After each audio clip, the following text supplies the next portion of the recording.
wasn't happening, right? So you get into the Obi-Wan, it's kind of the same thing. Whereas I like the Obi-Wan show, I like Ewan McGregor being there, I like Jimmy Smits being there. I don't even mind really seeing, young Princess Leia. It's like something I never thought about before. Seeing is okay, it's fun for an episode. But my biggest thing with the Riva character is she's trying to be too masculine. Okay. They force her to be really too masculine. Mm-hmm. She's approaching people like a dude, like a pissed off dude that you wouldn't even like. As a guy, you wouldn't like him. And that's how they have her approaching. And for me, I'm like, that's a real bad look for sisters. I mean, it's a real bad look. You going around cutting off white women's hands and shit. Just for the hell of it. Like, really? Okay. I mean, she was talking, but okay. She's being a white woman, that's all she's doing. Okay, that's a different look for y'all. I don't know if you're happy with that, because look, if black women usually talk about how they're depicted in media and like black men are doing it, black men ain't doing this. Ain't no black men decided on none of this. None of it. So whatever you don't like ain't got nothing to be thrown at black men's feet. I'm a black man. I'm watching. I don't like it. It make me hate the character. Yeah, not because she's black, because she sucks. Right? So I'm like, this is not going well in 2 episodes. It was kind of like Captain Marvel to me. It was like, I really didn't like her off the first jump. Damn near off the commercial had I seen her in it, but I wasn't feeling the character at all. No, I like them showing a broken Obi-Wan, because he would be, to go from high order Jedi to cutting meat in the middle of a desert. You're gonna be broken. You're gonna be broken. From General Kenobi to number 45 on the line. My God, hey, boy, took him to a day labor status. Like, he ain't even got a name. He ain't got a name. And then to be approached by a Jedi who remembers him and is saying, what's the deal? Like, that was hard. That was hard. So what they're doing with his character, as far as his brokenness, I think is interesting. But this whole thing with Riva or whatever, I really don't like when they shoehorn characters in that really don't have a place in this. And then they Mary Sue her. I mean, she's killing Grand Inquisitors. Come on, man, really? She is another made up character. She's just like Layla, in the same mode as Layla, a character totally created for this show. And what it seems like, they want to try to get some center from the show around her. And I'm like, why am I watching this on an Obi-Wan show? Because I'm telling you right now, I didn't show up to see any other character development. I showed up for Obi-Wan's character development. That's primary. How you doing, sir? Okay. But I'll say this, here's the biggest thing as far as I'm concerned. You don't need to create a villain in Obi-Wan. You got one of the top villains in sci-fi history, probably in media history. You got one of the top villains ever in this series. You don't need to shoehorn in someone you just created. No, you don't need to shoehorn in their story. But I know probably a little bit of why is they've gotten complaints for decades about how there are no black women in the Star Wars universe. I get it. I don't mind the fact that they made her a villain, because for the longest, you didn't see a whole lot of female villains, which kind of supported this narrative that women were inherently good and pure and men were inherently bad. You saw that in the last Star Wars trilogy, where when you get down to the last episode of the movie series, everybody, on the rebel side were pretty much women. They were all LGBT, and women were everybody in the order were all, pretty much men. Even the women were masculine. And so you had this split, where men are evil and women are inherently good. So I don't even mind her being a villain. What I mind is I don't need her to be the primary antagonist when you got Darth Vader. I'm like, you don't really need to shoehorn anyone else. And this should be Vader at his most powerfully villainous, right? These are the mystery years. that we've never got to see before the rise of Luke. So we should be seeing Vader. I mean, the way they talked about him from episode 1, we need to be seeing all of that shit happening now. I don't care to see a shoehorned in, character running around killing Grand Inquisitors. I really don't. No, I don't need to see that either. And I talked about this on my show on Sundays, that I'm really getting annoyed with them in Star Wars. While I like John and Dave working on this stuff, I don't like all the backfilling that's constantly going on with this stuff. It's like, if you're going to tell me a new story, tell me a new story. But I can't keep having you go back and keep messing up timelines and rewriting stuff just to keep making new characters and throwing other stuff in there. It's like, it's not even going to be that interesting to me. 1 second. Right. So, that it's one of the things that bothers me. I think there's a missed opportunity here to really take advantage of what Vader could be doing. And I'm sure they're going to get there. I mean, obviously, these are only the first 2 episodes.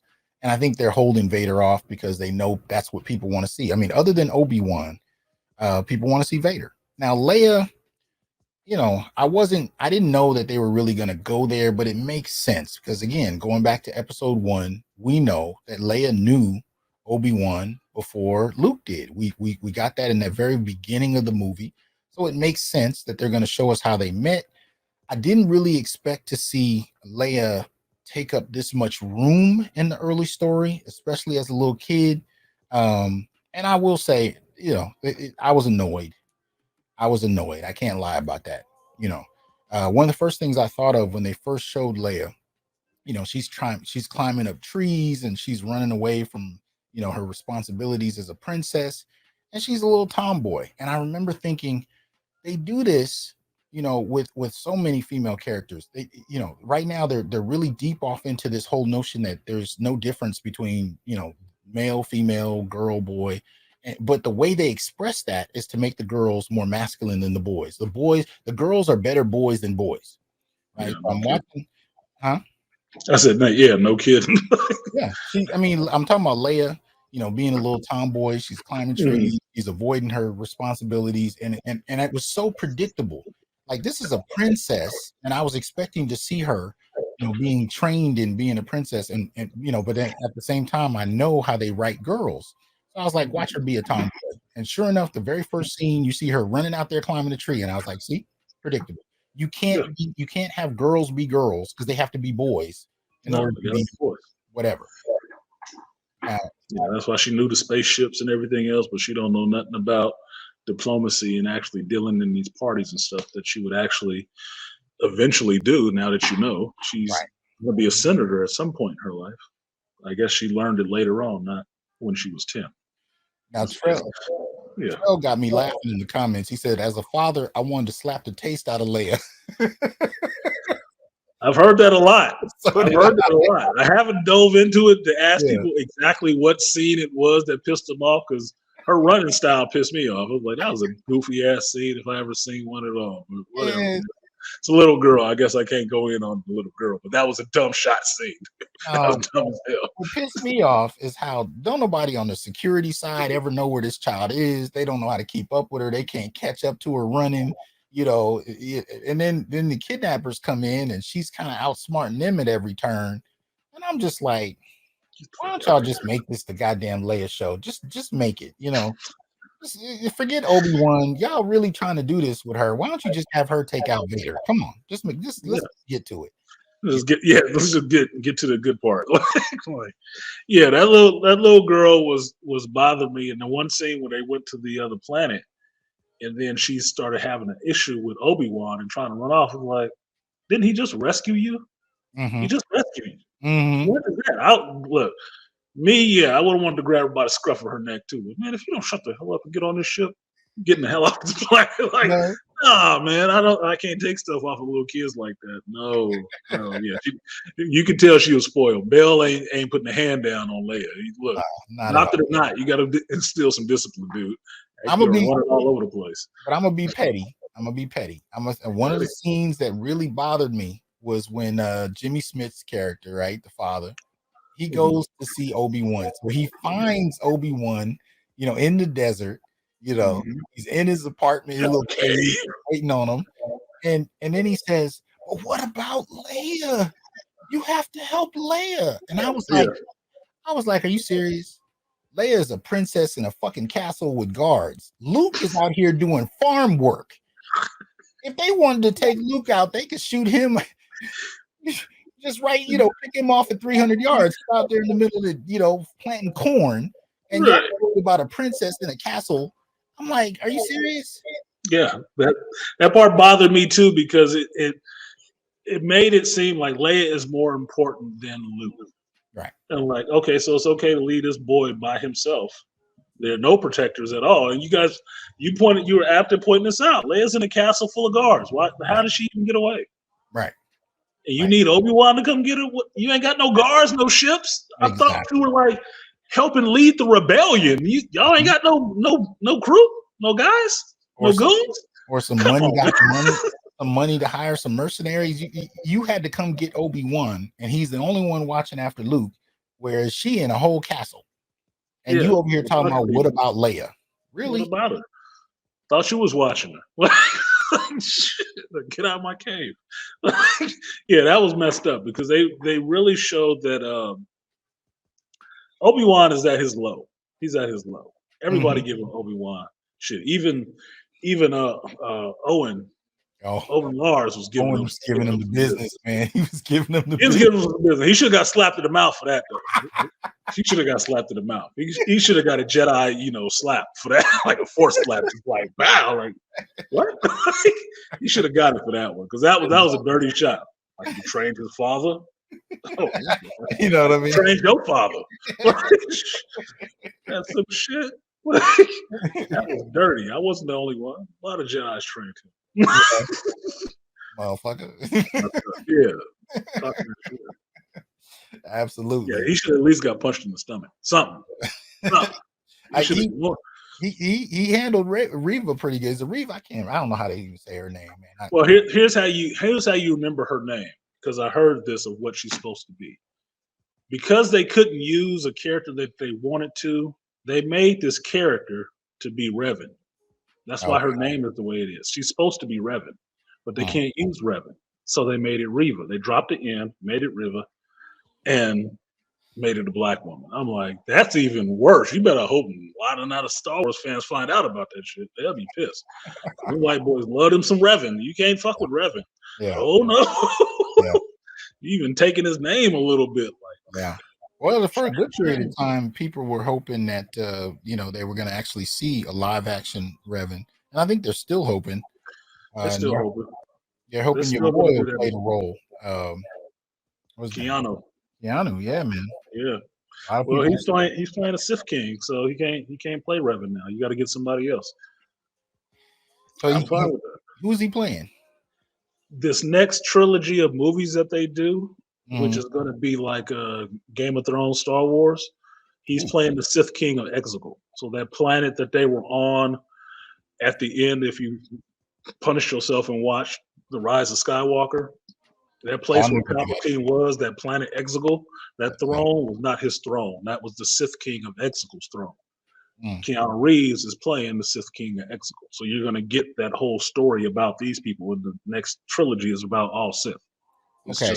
Now look, I'll watch it, but I refuse to acknowledge that the last trilogy happened. It doesn't exist to me. So I don't know what you meant when you were talking about, It happened, and I'll say it happened for this reason. I'll say it happened for this reason, and you'll agree with this too. You'll agree with this. You'll accept that that it exists, but it just was dog crap after I say this. Lando was in it, and he didn't die. Lando was in it and he didn't die. Thank you. On, don't do that. One legacy lives. Oh my God, the brother escaped. That wasn't the only stereotype that he refuted. I don't care what nobody say. That was supposed to be his daughter. He was a deadbeat dad, and he found his daughter by accident by the end of that. That's all. Yeah, no. They wanted to make him a deadbeat dad. Damn it. That's my theory. I don't care what nobody say. They did his daughter by accident. Yeah. Let's go find your parents. You are my parent. Like DNA matches. Yeah, no. No, man. I saw that too, but I was like, nah, his damn kid. I'm just saying. They had too many moments to not either be going after each other or it be her being his daughter. I was like, nah. But well, you know, the thing they got for this Obi Wan show later on, they're trying to find a way to make Rey part Kenobi, right? mm-hmm. And basically, they're doing this is the backfilling part. Basically, they're going back in and saying that Rey is part Kenobi, that her mother was Kenobi's daughter or whatever, right? Mm. So I'm sitting there thinking of it. So you're making Kenobi like an absentee father? Yep. Like he had just went and, pumped and dumped some chick in a galaxy far, far away, and then he just didn't think about the kid. Like, this is a common trope y'all keep trying to throw in there. That's not good. That's not a good idea. It's like he's supposed to be like a monk. Right. That's how Jedi's in that generation rolled. They didn't have families and stuff like that. That's why what Anakin was doing was such, a sacrilege, and why he had to keep it so secret. You ain't supposed to have no woman and no kids. Mm-hmm. But now they're gonna try to make Rey connected to his bloodline by Kenobi having a child, apparently that he hadn't raised and just left out there up to their own devices. Yeah. That don't make Obi Wan Kenobi look any better. Like, that's not helping anybody. No, try something else. No, I don't need everybody being a deadbeat dad. Come on, man. Yeah. I wasn't fathers. I shouldn't use that. I hate that term. I should use absentee daddy, absentee father. Yeah. Well, absentee fathers are white, deadbeat dads are black. So it kind of goes along that line. That's why I was saying Lando was a deadbeat dad. Touche. But now, man, going back to Leia, I didn't really like her depiction. I didn't end up liking her as a character. They talked about her dressing down her cousin and kind of tearing them apart verbally. And they kind of suggested she uses the Force to, get to know what people think. That was funny. Don't get me wrong. I laughed at it. It was funny. Mm-hmm. But I didn't find it an accident that her cousin, the one that needed to be dressed down and embarrassed, was me. You know what I mean? Yeah. Like if you've been to high school, mean girl culture. It very well could have been a girl. Yep. But they make it a point to show girls dominating boys at every turn, women dominating men at every turn. So in that scenario, as soon as I saw his character, I was like, yep, that's who she's going to deal with. Watch. And 5-10 minutes later, she was dressing him down, and I was like, "See, she's a little toxic, and then she's got to embarrass him and diss him in front of everybody." And I'm like, these little digs start to add up. It's kind of like what they call it, a death by 1,000 cuts. Yeah, that's because it's a self-conscious thing that it's like they can't resist doing it, and that's what makes these characters in the shows, in some senses, suffer, is because you have such a mad on for wanting to do this to guys to get back some kind of retribution for whatever you actually went through in your life, supposedly, right, against guys, that it just drags down the work. That was the problem with all this activism coming into the comic book space and the geek space. You brought all this BS that wasn't even there. Mm-hmm. Wasn't there, and you drug down every book that you put it into. Mm-hmm. Every one. Not a one of these books with all this stuff injected to it is successful. Mm-hmm. It's not.